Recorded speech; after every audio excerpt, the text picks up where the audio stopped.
Hi, this is Tamara Lackey for AdoramaTV, and in this episode of reDefine, I speak with fine art wedding and portrait photographer Parker Pfister. We discuss how he uses light to dramatic effect by skillfully employing what he sees, and then he walks us through how exactly he builds a shot, light by light by light. Check it out. AdoramaTV Presents, the reDefine show with Tamara Lackey. Hi, Parker. Hey, Tamara, how are you? Hey, Parker. You doing well? I'm doing great. Good. I want to talk to you about your work. I'm really excited about this conversation because your work is good and it's inspiring and it's cool. Thanks. And you've kind of done this little hiatus kind of thing recently, right? I have. I took a little break. Yes. Why? It was a reset. I took a break. I should say I didn't take a break from working. I'm actually working more. Right. I took a break from sharing and from educating because I just felt like I always compare it to a lemming, you know, the suicidal animals that just go off a cliff and they just follow each other and that's all it is. And I was kind of on the outside of the herd, so I had a chance to veer off before I got to the cliff. And I wanted to make work and I wanted to have a message to share with other photographers that was honest and true to me. Mm-hmm. And so I could be honest and true to them. And it's something fresh. It's just not regurgitated information in a pretty package. It's part of the artist journey, from the cave wall to now, Trog and Ugg in the cave, they're watching each other paint the buffalo, with the sphere, and that's how they copy, and that's part of the artist's life. But you got to know when to turn that off and be your own artist, and put your blinders on. That's one of the hardest things to do. It is. Because we're inundated with photography now. It's literally everywhere. Yes. So just, for the last 4 or 5 years, I haven't been to the internet. Well, clearly I've been to the internet. And I'm not calling it the interweb yet, so, I'm not that guy. But it confuses me. I just don't look. I don't look anymore. And I look to myself and I look to my failures to make newer stuff, newer images. And what would you say if you had to, obviously it's not just one thing, but if you had to summarize and say, this is the one thing I care to convey, what do you think that is? To convey in my photographs? That means something to you to create and that you want people to understand you're trying to convey. There's nothing I really want to share except a story. It's a story. But it's not the kind of story that most people think. It's like, the story of the ring bearer, the story of this. The story is what I'm writing. It's mostly fiction. What I write. And so I just come up with these storylines and I make a photograph that's the representative, that's the personification of this story. And it's up to them to decide what they get out of it. It's how they read it. So walk me through that a little bit. You have a scene. Maybe give us a scene. So,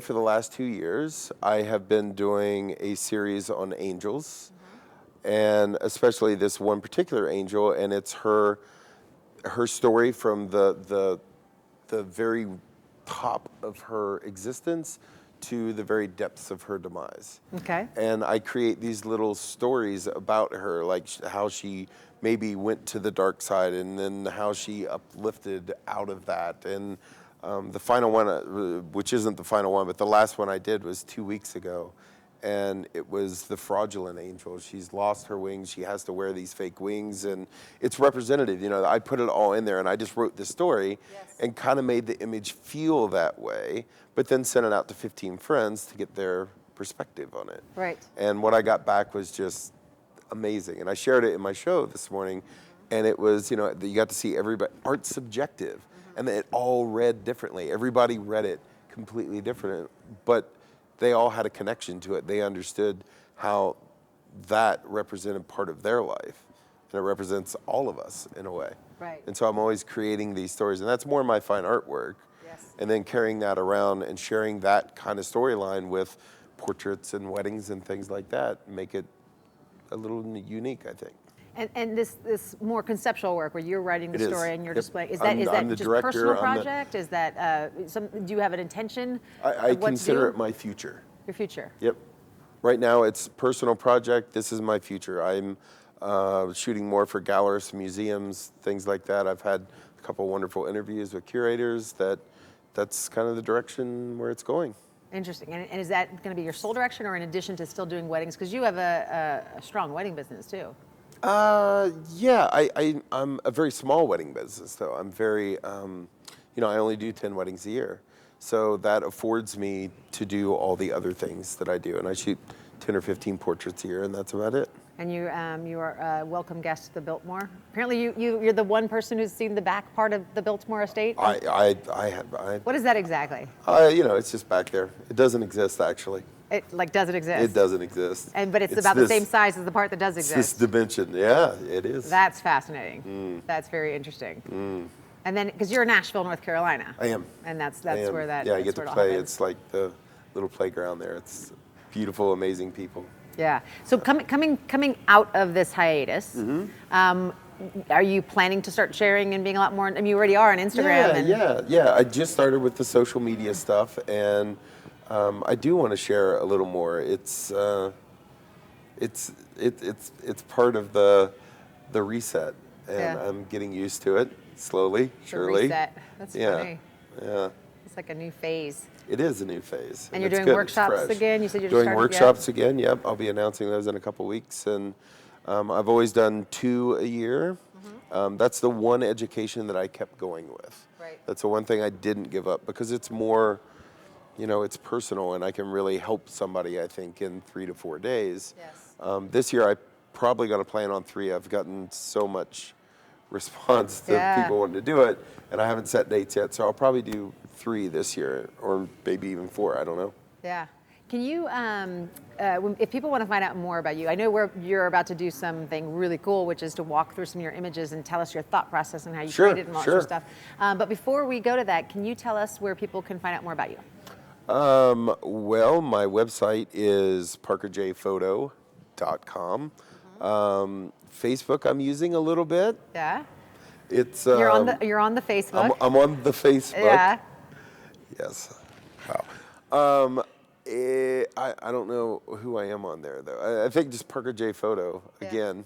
Okay. I guess. And then Instagram I seem to use more than anything, because I speak in images. That's my first language. That's your communication tool. This language usually doesn't come out. Although it's really working for you right now. Super, done. super. Yeah. Yeah. And Instagram is what? What's your username? Yeah, that's funny. Parker, I think it's Parker J Pfister. Perfect. Yeah. Okay. All right, great. So let's walk through some images. Okay. Well, this image is kind of representative of just how I see light a little bit differently. I know at the Biltmore Estate, since we've already discussed that, they have a policy. If it's 30% chance of rain, they're putting up a tent. Even if it doesn't rain and it clears up, you're shooting under a tent. And now we've got like 18 stops different between the bright sunny day, because it's always gorgeous outside, the bright sunny day outside, and now they have to stand underneath the tent, so they're in the shade. So either we bring a ginormous power pack to light everything, or we just expose on their faces and just let the background go where it is, and then try to bring back a little bit of that. Or we just see light a little differently. Get out of the mindset of you have to see all the detail, you have to do all that, and do an image a little differently. And it's the exact same scene, just seen differently and reacting differently to the light. And I think it's much more dramatic that way. That way, we've got the silhouette of the rings coming in, and it's just a whole different mood to the image. And I think it's much more powerful. We don't need to see the expression on the face. We can almost read it with just their silhouette profiles. And I think it makes it more interesting and, less obvious. And I'm always about the not so obvious. Then I've got this image. I think this demonstrates learning your lighting and really testing out different lighting scenarios and building your own particular style in lighting. For this particular image, I have an old Mole Richardson light, which is like this old Hollywood light that I've taken the grid off of and put a Nikon Speedlight SV900 in there, and so that's my first light coming through. So it's doing 2 things. It's giving a little bit of rim light to the model, and it's also saying, hey, I'm using this old, really cool light, which I'm really not. The reason I didn't use the light is because it's a 2,000 watt light. A little bit hot, and I'd have to bring everything up, and it's gonna catch our model on fire. So then I introduce the second light, which brings the second little rim light around. So we're kind of building it up as we go here. So for the next light, it's the key light. So now we've got 3 lights going on.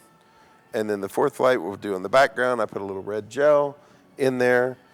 The 5th light, I put another Nikon SB900 in the trunk. I didn't happen to have a red filter around, so I went into the dark room, took my safe light cover off, and put it over the SB900. So now we've got this really warm red light coming out of the trunk that she's stepping out of. And now for the, I think the 5th, 6th light, there's 2 grid spots going around, raking across the front, and that's lighting the lower half where the key light isn't, which is a beauty dish up above. And now we've also entered a little globe over here to give a little interest, and all we have to do is work on her pose, and we've got our shot, and that's straight out of camera, and there's no post done. So it's all within lighting. We give our images dimension. That's what photography is. Thanks so much, Parker, for that excellent walkthrough, and thank you for tuning in to reDefine Show. Don't forget to join me next time here on Adorama TV, and subscribe to Adorama TV for all kinds of excellent content by some of the most learned photographers in the field.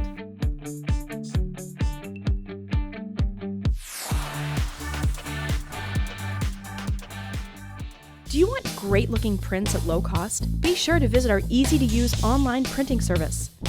Adorama Pix has professionals who treat your images with the utmost care that you can count on. For a quick turnaround on photos, cards, or albums, use AdoramaPix.com.